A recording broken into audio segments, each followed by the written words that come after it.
It's going to be fun. Ladies and gentlemen, your first comedian of the night, representing Mobile, Alabama. Give it up for Mr. Brandon Kilpatrick, everybody. Give it up for him.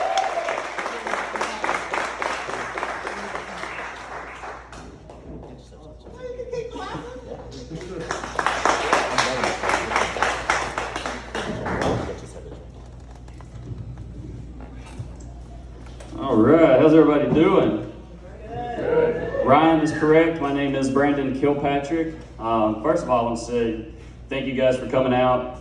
I know times are crazy right now, but outside of these four walls, you guys decided to come in, have a laugh, have a good time, support local artists, and support live entertainment. So for me, and I'm assuming the rest of the comedians throughout this festival, we greatly appreciate it. Crazy out there, man. You got to be safe, right? And do that. You got to be healthy.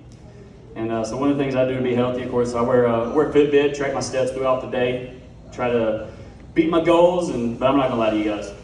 Everybody knows on that drive home is when you decide if you're working out that day. There's some times when I'm in my car going home and I'm cheating. I'm riding out the window. I'm just doing this. I'm getting steps. I'm walking all the way home at 75 miles an hour. I'll do it, guys. I don't know if you know this. You can actually wear it when you masturbate. And you can count your steps that way right there. I did a quarter mile this morning before I got out of bed. I'm not kidding. There's some times I'll call in for work and I'll just see if I can do a marathon that day. Like, it's very important to be last week I did 15 minutes with a belt around my neck. Like, it's very important to take care of yourself. Not necessarily, not just physical health. You got to be, mental. Mental health is a huge issue. You got to take care of all of it. So I try to do those things where it's going to relax everything. So I went to some spas. I did some massaging. Sat in some saunas. Aromatherapy. I did that thing with the needles, heroin. So just take care of yourself, man. I turned 38 in 2 months, which in the grand scheme of things, I know that that's not old, but to me it is.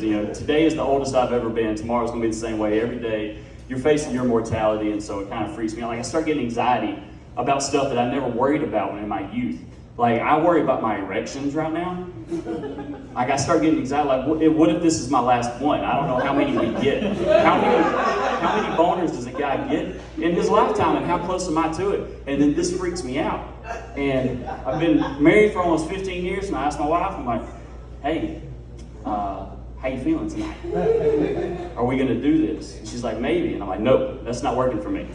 Maybe's not gonna work for me. I'm not wasting a boner on a maybe. I don't know how many I have left, and I need every one of them to count. Maybe's not gonna work. I need commitment. And with getting older, like incognito mode on your phone for your internet browser, that wasn't made for kids trying to hide internet, trying to hide porn from their parents. That wasn't made for dude in his basement trying to buy black market shit off the internet. That was made for couples who want to search up some shit going on with their body that they don't want their spouse to know about. I'm only a couple of years away from prostate exams, and I want to be prepared. I want to know what's about to happen. But I don't need my wife getting on our shared search history and seeing how to take a finger in the ass. I'm expecting to come home one day, she's like, Roomba's not working, I'm just gonna look up how to take it apart. How to take a Brandon. Then I gotta play it off and be cool. I'm like, that's for you. That's, I'm going to try something new, spice things up. So if you're interested, she's like, okay. I'm like, all right, well, first of all, I need you to put on this gown. Sexy. All right, now, why don't you turn around and bend over that table? Okay, no, not on the palms of your hands, on your elbows. You gotta get down there, you gotta get low, that's right. Okay, now relax. You're gonna feel a little bit of pressure, followed by a circular motion. Perfect, you did great. See Maggie on the way out to schedule a follow-up. So I've been married for 15 years. The great thing about my marriage, being married for 15 years, the way that it was able to work is I found somebody that just didn't have high expectations.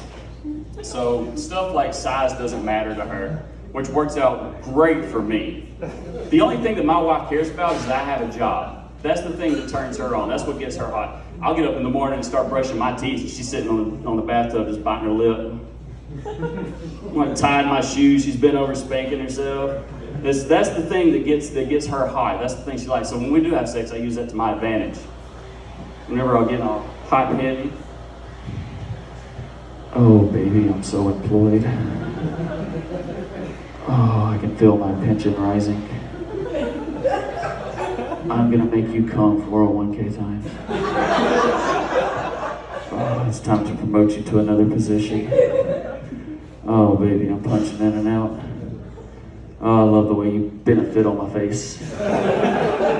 Oh, I'm about to retire. Oh, get off the clock.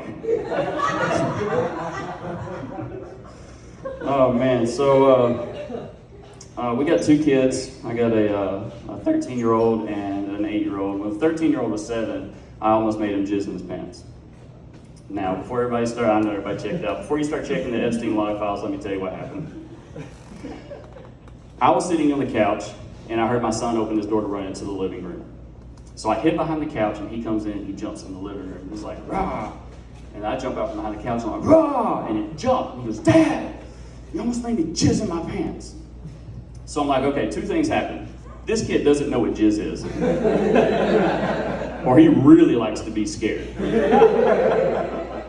So I asked him what's going on, and of course he has absolutely no idea. So I tell him what it is, and then I'm like, well, should I have really done that, or should I have been the parent that just let that ride out? You know, should I be the one that's just like, he's dating in a few years, and it's like, his girlfriend's like, oh, I want to go to a haunted house, and he's like, only if you want me to jizz in my pants. Oh man, so like his Christmas list got weird. It's like, I'm sitting there looking at his Christmas list, I'm like, you want the Insidious trilogy and a Jack in the Box? Like, what's going on with this? I go to knock on his door for dinner. As soon as I get there and get ready to knock, I just hear, I'm like, okay. Well, I was like, where's he at? I'm like, he's gonna have dessert first. Guys, my name's Brandon Kilpatrick, thank you.